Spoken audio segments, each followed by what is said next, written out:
drinking the tea. Yeah. Alright. Hey everyone, it's Isaac. I'm here with we're going to call it like a social hour.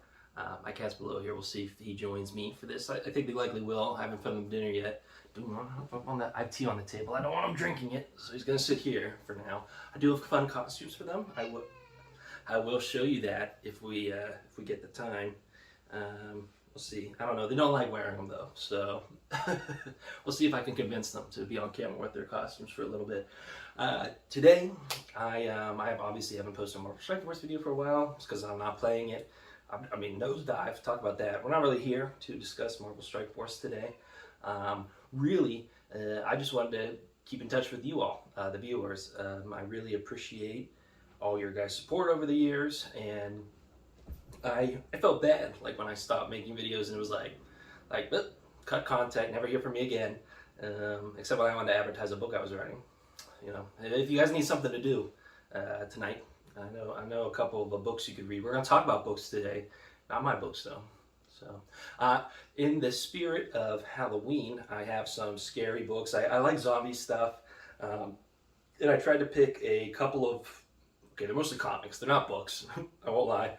I don't really like reading just normal books, but I have a selection of books that I think are Halloween-esque. They're not every Halloween-esque book I own, but there were ones I felt I had something of relevance to say, like I had something relevant to say about them.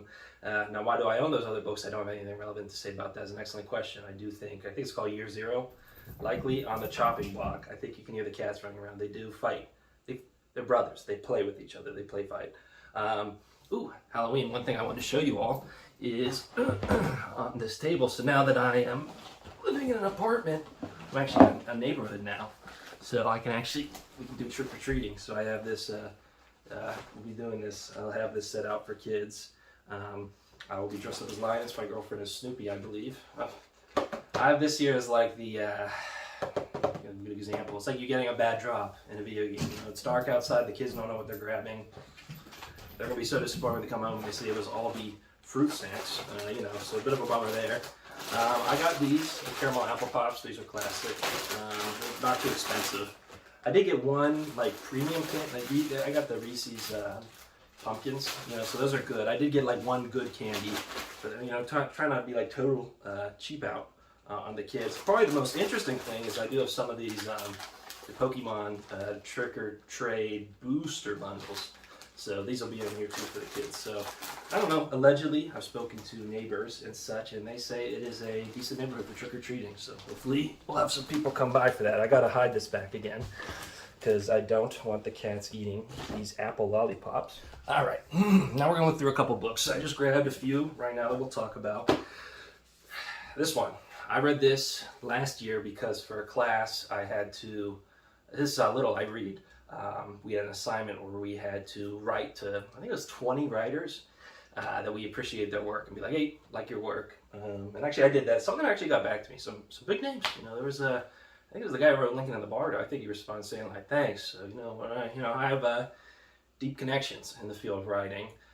Anyways, the thing was I did not have 20 authors I read, really. I mean, you know, like I read Harry Potter, Percy Jackson, but like Rick Riordan does not need a thank you letter from me. So I picked up some more books from various authors, and that's how I read a lot of these. So this is one of them, Something is Killing the Children. Ooh, not a good one for Halloween. I'll show you a little forward. I read this, I will say, obviously the title is somewhat gripping, like, oh my gosh, like that sounds really like messed up, like what's happening there.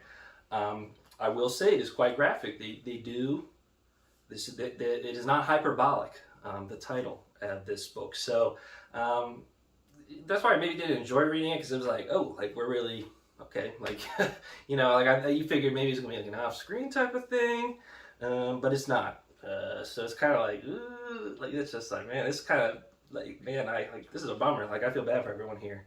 Not particularly scary, and probably the thing that dissuaded me from reading this is I think there's actually like a huge extended universe here. I think they have like a bunch of spin-off comics. They tried to set up this big universe, and I just was like, I don't know. I read the first issue, it was like, or this first what do you call it, volume, and it was okay, but I was like, really? Like the whole universe of these stories? Like I was like, I really don't see oh my gosh, like I wanted to learn more about the universe. So I read this one volume, called it a day. Maybe some people like it, maybe you've read it. Maybe the extended stuff is good, but they have like a ton of spin-off stories. It's like, I don't know who's publishing all these. Somebody is like funding this universe. I don't know. I mean, it's okay. It's well drawn. It's beautiful. The writing's fine, I guess, but it's just, I don't know. It wasn't anything to write home about, but scary book. All right, next up, we got this story, Little Monster. So this is a pretty popular horror book. Horror, it's not really that scary. When if you go on TikTok or something, they're like, top comics you have to read that aren't DC or Marvel. I think you'll see Little Monsters a lot. And this is essentially a story about like kids who are vampires that are left behind. And I think there's a human kid that kind of enters the equation. It's like, what do we do here? It's been about a year since I read it, so I don't remember the plot perfectly. But one thing that's really cool is, let me find a page that is not too much for the general audiences. All right, this one seems pretty good. So it's actually in black and white. So it's kind of interesting that they do that. But anytime there's blood on the page, because they're vampires, that's red. So it kind of is a very interesting art style. It's been a neat story so far. And I actually picked up the second volume. I haven't read it yet. Life happens. I'm not perfect. I don't finish reading what I wanted to read, but I did start reading Little Monsters. And I think what's probably the best about this is, unlike Something's Killing the Children, this is, in my understanding, this is a 12-issue story, and that is it. So there's the 2 volumes, and that's all. And you'll read the whole story. So I'll see how it ends, but I like, as much as I love, oh my gosh, Man-Thing, he fell over. As much as I love Marvel and DC, it's a lot. It's a lot to really get into that, and it's like, I don't know if I want to read all that. So it's kind of nice to have a story that's just like, yep, 12 issues, tell its, give us a little spiel, and call it a day. Sandman. This is something I read. That's what I really have to say about it. Sandman's iconic. The reality with this story is, it's maybe a little too dark, in my opinion. Again, I am a fan of like body horror and horror. Like I think that is kind of like a very like I feel for the character, like when they're going through. So I'm like, oh my gosh, like I can really like a kind of classic like a slasher film, like they're being dragged backwards and they're kind of scraping their fingers across the ground, like no, don't take me back. Like I'm like, oh my gosh, like my fingers start hurting, like I'm thinking about them. So like I think that really kind of grips me, it kind of grounds it a little bit. So I'm all for a little bit. I mean, we're going to get to some books here. Probably, arguably, one of my favorite franchise IPs ever. Is quite gory, quite body horror prevalent. Zombies is a whole bunch of these stories. I've been hiding the zombie ones, but we have quite a few zombie books to look at here. And that's pretty big on body horror. That's kind of one of the core pillars of zombie stories. So I'm no stranger to darker stuff, but Sandman is kind of more like it's just a little too much, I think. Like I don't know. I knew it was gonna be kind of artsy. I was teaching this English class, and one student was like, oh my god, like you gotta read Sandman, like the 24-Hour Diner is just like one of the best issues of comics ever, it's just so good. You have to read Sandman. So I did. I read this. I think I read the entire of this. It's called Book 1 here, so I don't know how many issues are in this. I'd say 20. I believe 20 issues were in this. So I read a decent amount of Sandman, and it's, I don't know, that's okay. The overall lore was kind of interestingly, I do believe some DC characters pop up in here, so it's vaguely, that was kind of neat whenever the DC characters pop up. And there were some charming stories in here, like, we'll talk about 3. We'll kind of cover the spectrum of Sandman stories. There's 4 types, I think. One, just boring. Like the first few issues here are like, well, what am I reading right now? But then there's, for example, there's a story where there's like this guy who can live forever. And Sandman, I think traditionally, he's pretty, kind of like godlike. You'd assume he's going to like delete the guy, like get rid of him because he can't live forever. Like that's not supposed to happen. But instead, what he does is they actually like meet for dinner. I think it was like every 1,000 years, and they'd like reflect upon like, ooh, like that was crazy, oh man, like that pandemic, that was, they were really, going through something there. That sucks, and be like, yeah, no, that was pretty crazy. And that was kind of a cute story that they met like every 100,000 years or something. It's like maybe, like traditionally you assume maybe it'd be very like an antagonistic relationship, like you can't exist, like these two things cannot exist together, but instead they kind of ignore each other, keep to themselves, and then they catch up every 100 or 1,000 years or so. I just thought it was I was like, oh, that was a cute story. The 24-hour was a drive-through diner. I get why people say it's iconic. I mean, it's definitely something. It's the cats are running by again. I'll see if one of them comes up. You know, it's definitely iconic. I will say that. I don't know. It's just like, okay, like that's just a little grotesque. Like I think there's a fine line between like body horror and like, oh my gosh, like zombies and stuff like that. And then you kind of walk into like grotesque. Like this is just like needlessly violent. Like this is just like what are we saying right now? Like for like the difference between like Friday the 13th and then Terrifier. You know, like Friday the 13th. Like yes, that is a like a gory, like bloody horror franchise, but like there's more to it than just like, oh, like we're gonna do some messed up stuff. Or I think even a better example would be Halloween, not Friday the 13th, because I haven't seen Friday the 13th, so I don't want to speak you know, without actually truly seeing the media. But I've seen Halloween. Like, you know, that's bloody, but there's something more there. Like there's a story. It's kind of like almost like cartoonishly gory. You know, it's just like like that's crazy. You know, like there's like a point where the violence can kind of go over the edge where it's like, okay, like this isn't really scary. Like this is just like, okay, like yeah, like this is a TV show. This character's getting beat up in this TV show. But then I think you have things like Terrifier. I saw the second one because I don't know if you remember, it was 2 or 3 years ago. Everyone was like, oh my gosh, like the second one, like it made me throw up. Like I was watching it in the movie theater, it's crazy. I was like, you know, I've seen some dark media. I said, let me see what this is about. It was just gross. Like it was just like violence for the sake of violence. Like it wasn't really saying anything.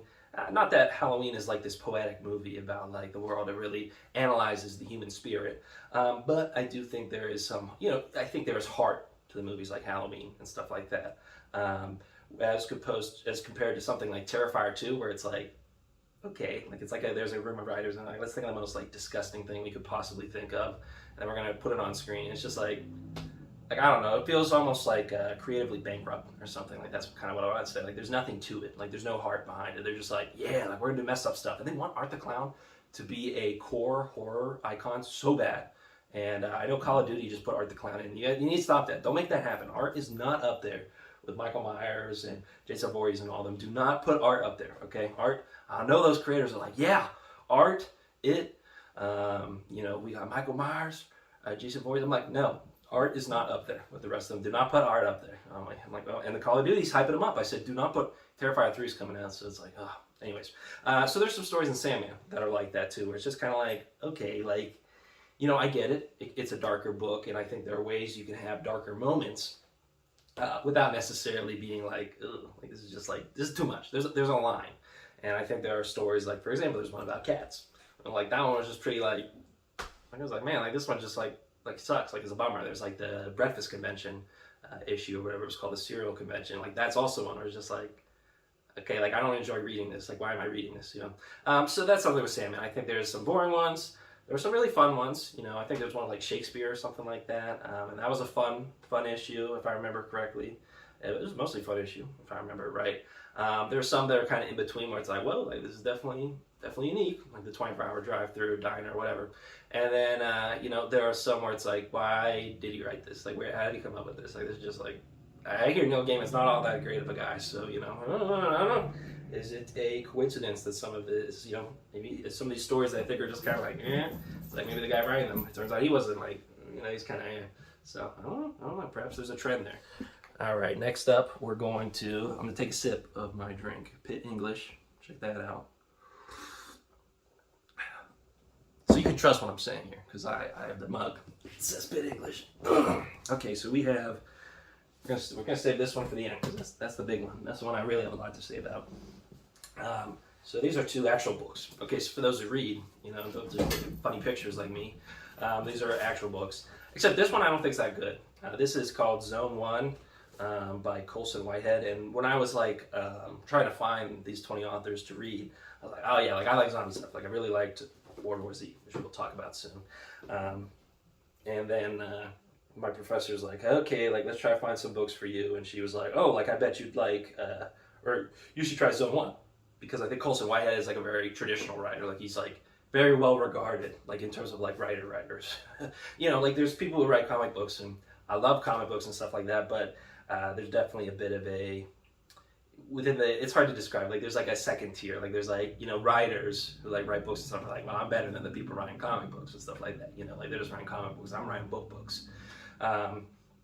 So, you know, Colson Whitehead does well in the book field. Like he's like, you know, he's written some very good books.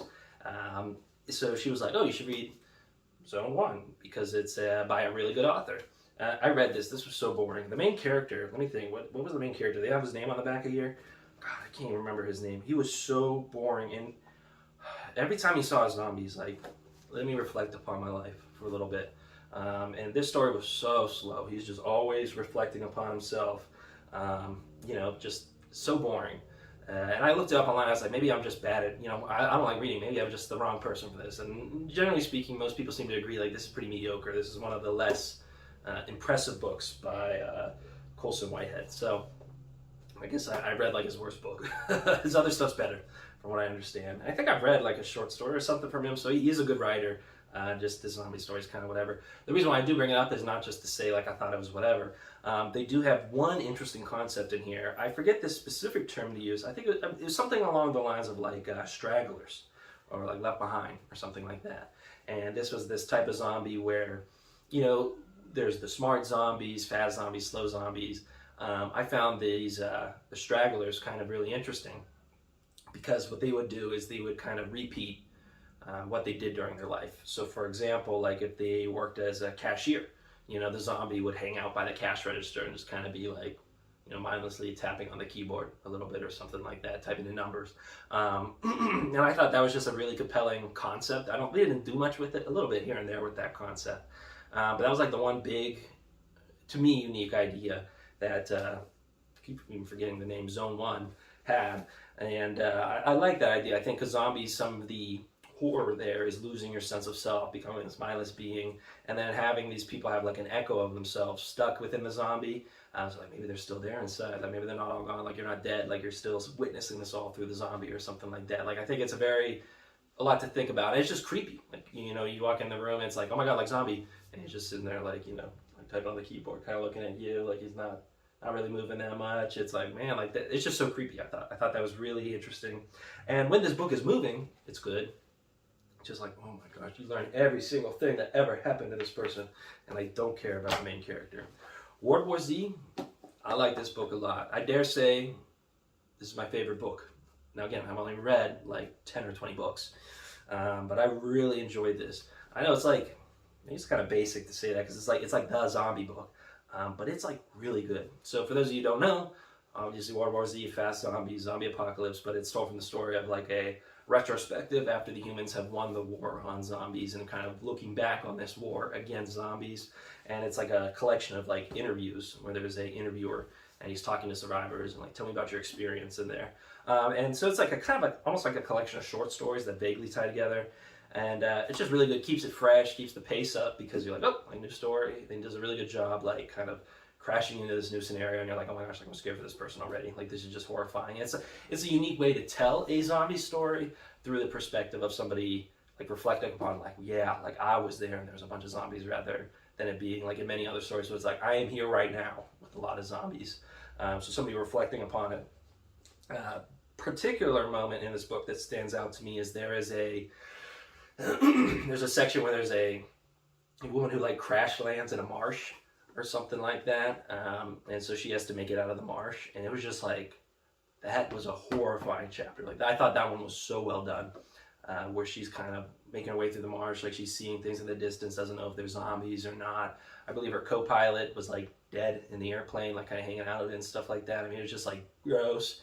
I mean, it was just horrifying. I was like, oh my gosh, like this woman is in a horrific scenario right now. Like this is absolutely like the worst possible scenario you could be in a zombie apocalypse. I really love that. When I was teaching about horror for a lesson, I quoted them. I didn't quote. I like put a passage of it in there because I just thought it was like such good. Like I thought it was so good. Like such a good bit of horror right there. So even if you're like, like maybe I don't want to read this whole book. It's not that long. Well, you can pick up 330 pages or something. But maybe just read that one section about the pilot who crash lands and then she's kind of making her way through the marsh or the swamp. Just, oh my gosh, what a great what a great chapter in this. Like, that's something I very distinctly remember from this. And it's just like, and when I went back to read it to find some passages to show the students, I was like, yeah, like this was good. Like I was rereading it again, like, yeah, that was a really good section. So World War Z, I actually read that. I read quickly too. You know, other books I kind of read, I'm like, oh my God, I fall asleep. But I actually was like, man, this is what like normal people do. They read through things. All right. Ooh. Here we are. So this is the 4th compendium of The Walking Dead. I have all 4 of them. It was actually not too bad for me to get these because this 4th one was only like $5 at Barnes & Noble one year. They were having like their end of year sale. I don't know why this was only $5. So I was like, okay, like I'll buy it. Like I want to read The Walking Dead someday. My dad had the 1st compendium from way back when because he read a bit of The Walking Dead. So I had to buy the 2nd and the 3rd compendium. So really, I had like a pretty good deal. Like I only had to buy half the compendiums, so I was able to read the entire thing, like the entire Walking Dead comic series. So you can see like how thick this is. You know, Man-Thing for scale. We got Man-Thing right here. He sits on it, so it's you know, obviously you know how big Man-Thing is. So that's how big these books are.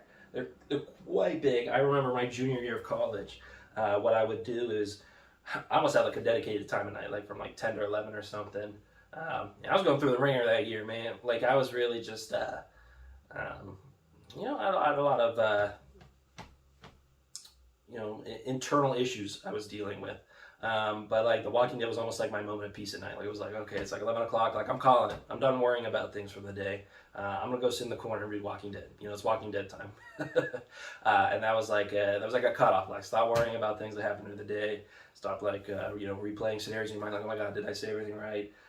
Did I do the right thing there? It's like, we're just going to read a little bit of Walking Dead right now. And I had the lamp that's illuminating me right now. I had a fold-out chair in the corner of my room, and I'd kind of like, to sit in the fold-out chair. I'd have the lamp on, and then I'd have the big compendium in my lap. I sit there and I read through it for like an hour or two. And, you know, I mean, there's a lot to read. So, I mean, I probably spent a few weeks on that at least. And just what a treat to read through The Walking Dead. I'm a big Walking Dead guy, I should say. It's the last thing we'll be talking about today because I'm going to probably ramble on about Walking Dead for a while. I just love Walking Dead, man. Like I know a lot of people dropped off after Negan, but I think the show. I mean, yes, the show has some slow points, but I think like the Whispers, like just oh my gosh, like they're so cool. Like I think it's just such a. You're like, how do I make zombies compelling again? You know, it's like. Oh, these people are so good at fighting zombies, so what do we do? Because, you know, we can throw more zombies at them, but they've already taken down a bunch of zombies. So it's like, what if, okay, like now every zombie could be a human that's going to attack you or something like that. Like it's like a really compelling way to make zombies scary again because you're like, is this a normal zombie or are we talking like a human blending in with the zombies? It was really compelling, I thought. And I like the show through and through. You know, did it have slow moments? Yes. Were there some bad episodes? Absolutely. There was the one episode where I think Carol just cooked soup. Literally, I think she cooked soup for a whole episode. It was like, what? I was like, they like ran out of budget or something. Like, we need to do one more episode. But I've seen all the spin-offs. Not all the spin-offs. There was like Beyond The Walking Dead or something. There's one with the kids. I didn't watch that one because I just heard that one was like so bad. Like no redeeming qualities really. There was some lore from it that's relevant to the wider Walking Dead universe, but it doesn't really come up again, or you can kind of get it from like a TikTok edit. I watched Dead City. I enjoyed that. I thought that was fine. The Daryl Dixon show, really liked that one. Especially toward the end. You know, I didn't really care for the whole France stuff, but toward the end, like it really came full circle in their message about like war and like you know, these burdens that are passed down from generation to generation. Like I thought that was a really compelling message from the Daryl Dixon show. And then there was The Ones Who Live, which. Okay, that started out awesome. Like that, I mean, those first 2 episodes or so were just like incredible. Like I remember watching those. Oh my gosh, that was so good. And I think the show kind of like, I don't think it ever became bad, but like, you know, the first episode, everyone's like, we're back. Like Walking Dead is so back. You know, we're back to releasing peak. And then like by the end of it, it was kind of like, okay, this is a little like the last episode was kind of like okay, this is a little much. Like is this really not exactly as well written? But I thought it was still fine. I still enjoyed the show a lot. Especially, I mean, I just like Walking Dead. I watch it. I watched all of Fear the Walking Dead. Which everyone loved the first 2 seasons. I thought the first 2 seasons were so boring. 3rd season, I thought was pretty good. And I thought like the 4th through 6th season was a really strong stretch. That show, Fear the Walking Dead, though, it ended in like the war. I mean, it is genuinely, like I'm a pretty, like, if I start watching something, I'll see it all the way through. And I did see Fear the Walking Dead all the way through. But like I watched all 15 seasons of Supernatural, and I enjoyed it. I'm, I'm not embarrassed to say I enjoyed it. I enjoyed Supernatural, even though sometimes it had some dumb stuff. I was there for it all. I really do watch shows the whole way through most of the time, not all the time. So I saw the final season of Fear the Walking Dead, and it's genuinely some of the worst. I mean, they just absolutely fumbled like every single character. I describe it as, I think it's like when you have those, you pass a paper around, everyone write a sentence, add on to the story. You know, I'm gonna write something, you add on a sentence, you add on a sentence, pass it around the table. And it was almost like for the final season, they took a room of like 20 random people who had never seen anything from Fear the Walking Dead, and they showed them a picture of each character, and they said, write the season, and we're gonna pass it around. I mean, it's genuinely some of the worst TV I've ever seen in my life. I mean, it's high budget too. That's the thing. Like, you know, sometimes there's things that are kind of bad, but it's like low budget or something like that. Like, no, Fear the Walking Dead like had a big budget and is still, it's incredible. Like, we wasted money as a society there. Like, that was an absolute sinkhole. Like, we gained nothing from that. It is so bad. It is genuinely like all of those characters have an atrocious ending. I feel so. I mean, just like what a horrific ending to the show. It's just so poorly written. Every single character was like butchered. It was boring. It was just. Oh my! It was just so bad. It was crazy. I don't want to like dwell on it, but it's just crazy how bad it was. Like, it was like, wow. So, you know, I love Walking Dead, but I will admit, like, that was really bad. But Fear the Walking Dead, like seasons 4 through 6, John Dory, probably my favorite Walking Dead character. I really, really love what they did with John Dory, and I thought his entire character arc from beginning to end, particularly end, was like it was like heartbreaking. I mean, it was like so well written. I thought the actor for John Dory did so good. And he's like, he doesn't really have any other like super big roles. Like, he was in that Army of the Dead movie or something as like some generic soldier. And, you know, I was like, I didn't think anything of him, but he's in Fear the Walking Dead, and he was so good. I mean, oh my gosh, I love John Dory in that movie or TV show. He was so good, especially around the 6th or so season where he kind of becomes like the sheriff of that town. They're sort of staying in this push and pull between like his morality and like trying to stay alive and trying to be there for his partner. And it was just like, it was so good. I've considered making a video essay about John Dory because I think it was genuinely the end of John Dory's arc was some of the best stuff I've ever seen in the Walking Dead universe. It was so good. Clearly they got rid of all those people from the final season, but oh my gosh, and that's the best thing about John Dory is, spoiler alert, who cares? It's Fear the Walking Dead. He dies. Luckily, though, he dies before the show really, you know, he dies and then the show absolutely drops off. So luckily, he had a good story the whole way through. He wasn't there for the first 2 boring seasons. Character shows up around the 4th season, and, you know, he leaves around the 6th or so season, so before things get really bad. So really, he had a great run on the show. 3rd season was really good, though. I did enjoy the 3rd season a lot, too. For The Walking Dead, who knows what happened. Anyways, we've been digressing. Let's talk about the comics here a little bit.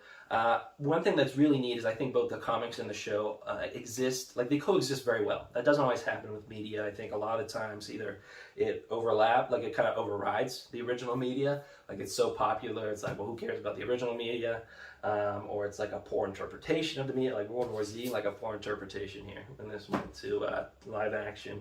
I'm trying to think of a good example. So, I mean, honestly, not that I think this isn't a perfect example, but like Sonic, almost. Like, Sonic is like more popular for his movies now than for the video games.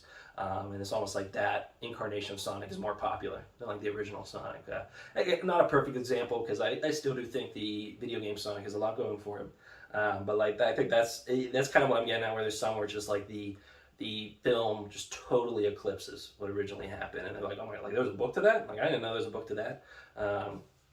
Walking Dead, I think, is a good example of things that coexist, because they both follow the same beats. They both kind of hit the same areas. Like, there's the arcs in the show and the movie, and the show and the comics. They both have the same arcs, you know, like the prison, governor, Negan, the Commonwealth, all that kind of stuff. Both of this show and the comic kind of hit each of those points.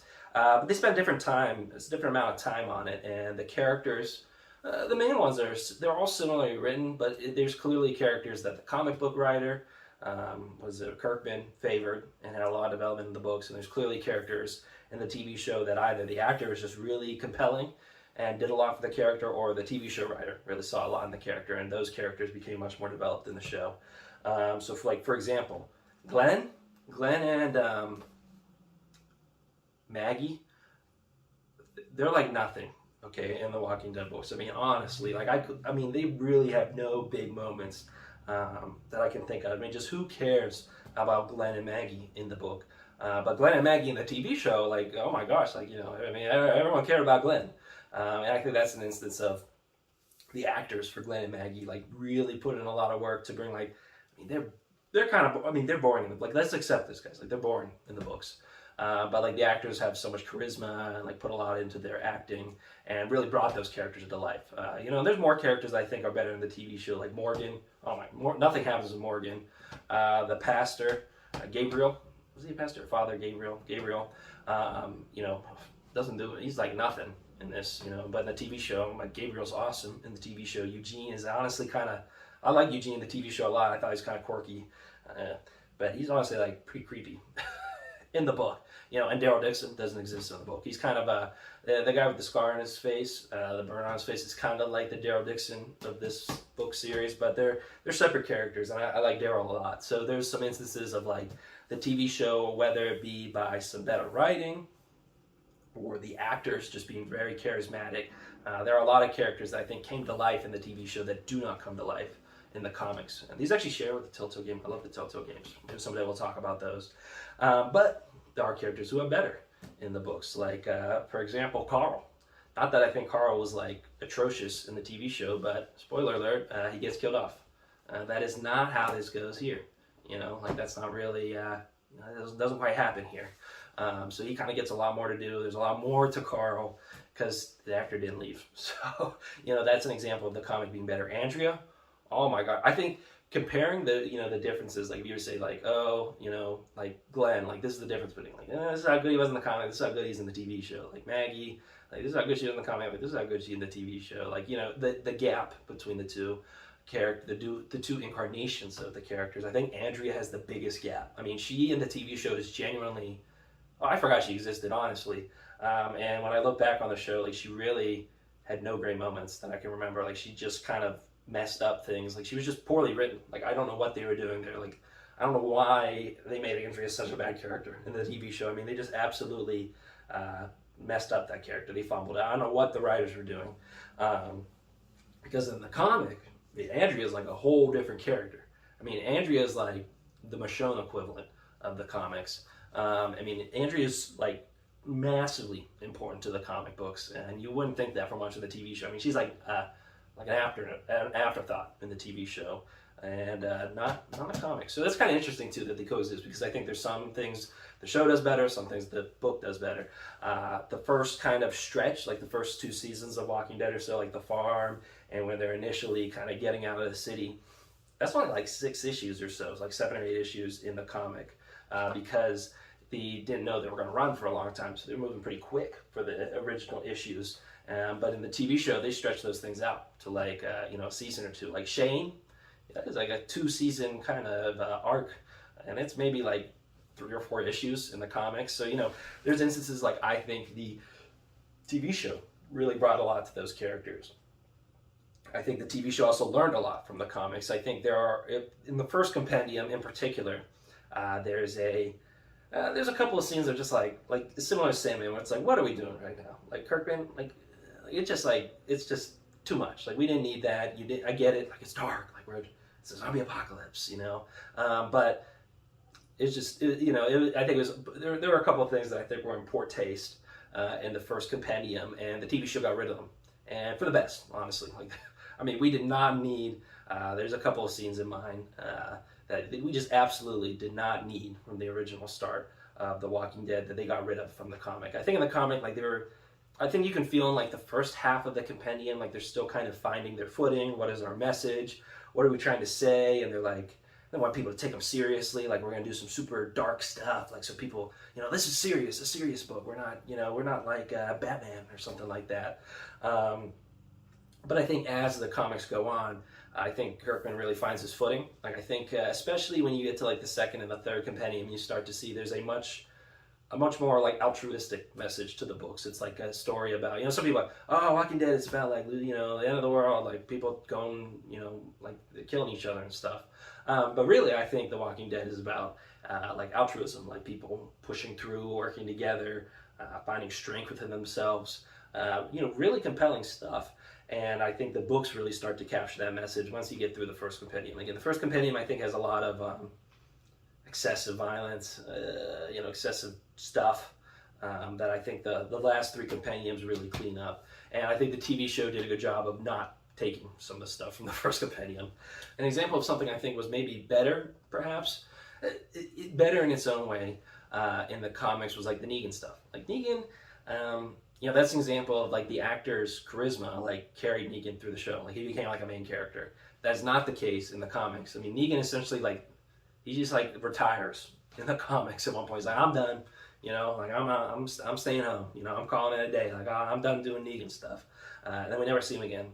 TV show, man, Negan sticks around. I mean, and again in the TV show he's very charismatic, but it does kind of clash with the, there's stuff Negan does in the original part of the show that it is, because that's why he leaves at the end, because it's like, Negan, you're a pretty bad guy. Like I don't think I get it. You've gone to prison and such, but I don't know if you get to just you're not like a pal. No, you don't get to just hang out with the group. You really but in the TV show they're kind of like, we really like Jeffrey D. Morgan, so we're gonna let Negan's a part of the crew now. Negan gets to hang out. We're just gonna pretend some of that darker stuff that we put in the first couple seasons because he's likely gonna be cast off at the end. We're just gonna pretend that stuff didn't happen. So that's kind of an interesting I think where the actors almost kind of they morph the story around them, and sometimes it can be for the worst. I mean, again, I like Negan in the show. I think he has some funny lines the last few seasons. He has some good moments and stuff like that. But it is interesting, like the ways they had to kind of stretch and mold that character. And there's definitely some suspension of disbelief. We have to be like, don't think about stuff from the first couple. When you first met Negan, like. Don't think about how he burned that guy's face. Don't worry about that. That's not important. So Walking Dead, love. And there's just, when they're defending Alexandria from all the zombies, incredible. I mean, it was great in the TV show, but great in the book too. I mean, there's just, some of the drawings are absolutely like horrifying in this. Like they're super scary, super well done. And really, there's a lot of heart. I think people who see Walking Dead for the violence, like Negan and Glenn, oh my gosh, like that's the most iconic Walking Dead scene. Or, the zombies are scary and they're eating people. Like I think they're really missing the heart of it. Like The Walking Dead is a story about people, caring for each other and, people rising up to leadership when maybe, Rick doesn't see himself necessarily as a leader, but he becomes one because the people need it. Like they needed somebody to look up to, and it's kind of this rising to the occasion story. And I think even though, there's people in the Walking Dead universe who are clearly like villains, generally, I think the characters are altruistic and they work together, and I think that's a core pillar of The Walking Dead that the comics, I think, really, really do get into, and it's not as cheesy as the TV show. Sometimes the TV show captures some of that stuff, but it can be a little like heavy-handed. I think the comics are just like, it's powerful. There's good stuff in the comics, and they're so long, so it's like, it's worth reading. And they're going through and they're doing a deluxe edition, slowly coloring each issue. So I think once they finish doing that, I will go through and reread the entire series again once it's all in color, because I just loved it so much. Oh my gosh, I'm a huge Walking Dead fan. I really do enjoy Walking Dead.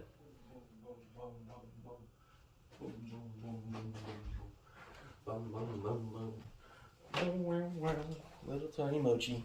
All right, I got Mochi here. We'll see if he's gonna let me put on your Halloween costume. I know he doesn't like it a lot. He doesn't like hate it. He's more confused by it. Here, come here. Oh, hey, look for the camera, Mochi. Technically, this is also supposed to go around his legs, but he's not a huge fan. Come on, Mochi, like show what's up. Look at how he looks so ashamed of who he is now. So again, Mochi, he's not a huge fan of his little costume, but like it's pretty funny. It's pretty cute, isn't it? So we'll take. Go ahead, Mochi. You can get home from work. Call it a day. Go ahead. Yeah, you're free. You don't have to work anymore. He's like, what'd you put on me? I can't believe that. And then I got one more costume for you guys because there's two of them.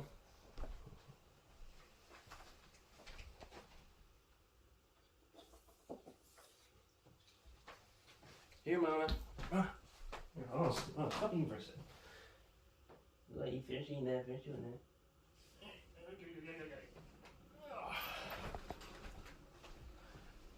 All right. And then the other cat we have Mona here. So Mona, go ahead, put on. Ooh, Mona, this is actually a really big, really big. So he does not like the idea of dressing up like his namesake, Morgana. So you can see the little yellow bandana right here. Mona does not want to wear his little bandana. Is that true, Mona? No bandana for you. No bandana. He said, nah, no bandana. I don't want to. No, nothing for the people. I don't know if you guys can see him right here. Here's Mochi. So both the cats. We got the cat pillow right here to represent these two black cats. Kind of almost very Halloween-esque, and they almost blend in with the couch. So these are my two boys. Anyways, nice to catch up with you guys. I'd like to do this for holidays going forward when I can. Honestly, I didn't think I was going to get one out for Halloween, but I really lucked out today. The reason why they're acting kind of weird is they haven't had dinner yet because I got home early today. So I was able to record this for you all. And I like to do one around, the winter time as well. Just as, something personal, almost like a, maybe gratitude or something. Maybe that's the word. I know sometimes holidays can be difficult because they're not what you want them to be, and maybe expect something more from them. The big expectations to live up to, and sometimes you're like, man, like I'm not really having the Halloween I wanted to. Like I should be doing something more. Well, hopefully this is something you can listen to in the background. Hear a little bit about some scary stories, and we could spend the holiday together. And I know a lot of YouTubers say that, like, oh, like I made this video for you, but genuinely, I do not get a lot of views nowadays. We're probably looking, if this one breaks 50 or 100 views, I will be impressed. So genuinely, this one really is for you watching right now, because you're probably, and not including my dad or my girlfriend, both of which I know watch my videos. They don't count for they don't count when you add them into the number. And honestly, they're probably a decent amount of views because they're rewatching it and stuff like that. They're trying to support the channel. They're refreshing that page. So really, this video is for you watching right now. And I hope you have a nice holiday. I'll be back again in maybe a month. Maybe we'll do something for November. We'll see. I have no problem rambling for half an hour or so. But it's just... honestly, graduate school is rough.